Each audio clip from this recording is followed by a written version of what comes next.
ఇంకెరోజు అడిగితే 2వ తేదీ జూన్ నెల 2024 ఆదివారం. ఇంకెరోజు మనం మదనపల్లి మార్కెట్లో టమోటో స్టాక్ అంటే దిగుమతినే వచ్చి మనం ఈ వాళ్ళలో తెలుసుకుందామండి. అంటే దిగుమతి నేటితో పోల్చుకుంటే ఎక్కువ వచ్చిందా లేదా తక్కువ వచ్చిందా వెయిట్ అని వాళ్ళలో తెలుసుకుందామండి. తెలుసుకునే ముందు ఇంకా మన ఛానల్ సబ్స్క్రైబ్ చేసుకోలేదా?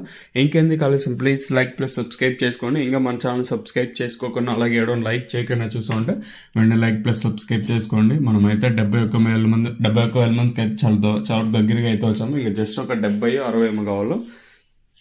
సో లైక్ చేయకపోతే లైక్ చేయండి, సబ్స్క్రైబ్ చేయకపోతే వాడిని సబ్స్క్రైబ్ చేసుకోండి. ఇంకా విషయానికి వస్తే తెలిసిందే కదా, మదనపల్లి మార్కెట్లో సుమారుగా 31, 32, 33 ఇలా అయితే ఉన్నాయి. దిగుమతుల గురించి మాట్లాడుకోవాల్సి వస్తే మనం ముందుగా జీపీఆర్ మండి లైన్ మాట్లాడుకోవాలి.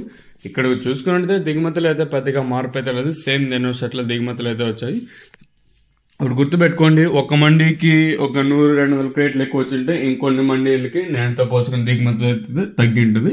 సో ఇంకా అలాగే టీవీఎస్ మండలి మొత్తం చూసుకున్నా కూడా దిగుమతులు అయితే పెద్దగా మార్పు అయితే లేదు. ప్రస్తుతానికి అయితే మార్పు లేదు, ఎందుకంటే నిన్న మనకి మదనపల్లి సరౌండింగ్ ఏరియాస్లో భారీగా అంటే అతి భారీగా వర్షం అయితే పడింది. సో దానివల్ల ఏమన్నా కొంచెం దిగుమతులు అనేది లేట్గా రావచ్చు. ప్రస్తుతానికి అయితే దిగుమతులు అయితే మార్పు అయితే లేదు, సేమ్ యూనివర్సిటీలో వచ్చిన. ఒకవేళ ఏమన్నా మనకు 6 గంటల 10 నిమిషాల తర్వాత ఏమన్నా దిగుమతులు వస్తే ఎండిపోయిన దిగుమతి అయితే పెరగచ్చు. సో అలా ఏమైనా రాకంటే దిగుమతులు అయితే పెద్దగా మార్పు అయితే ఉండదు, చూద్దాము. ఎందుకంటే నైట్ అయితే వర్షం అయితే పడింది. సో దానికోసం ఏమన్నా అంటే బండి వాళ్ళు ఉంటారు కదండి, దాన్ని హోల్డ్లో పెట్టిండొచ్చు. అంటే ఇప్పుడు 6 గంటల తర్వాత తీసుకురావచ్చు. సో వాళ్ళ కోసం మనం వెయిట్ చేయాల్సి ఉంటుంది. ప్రస్తుతానికి అయితే దిగుమతులు అయితే పెద్దగా మార్పు అయితే లేదు. ఇంకా వర్షం గురించి మాట్లాడుకోవాల్సి వస్తే నిన్న నైట్ అయితే 7 గంటలప్పుడు కూడా ఒక రకంగా పడింది. మళ్ళీ నేను వీడియో పెట్టాను కదండి, 9 గంటల 15 నిమిషాలు అనుకుంటాను. సో అప్పుడైతే ఇంకా భారీ అంటే అతి భారీ వర్షం అయితే పడింది. సుమారుగా ఒక 30 ఇంకా 45 నిమిషాల వరకు అయితే వర్షం అయితే పడిందండి.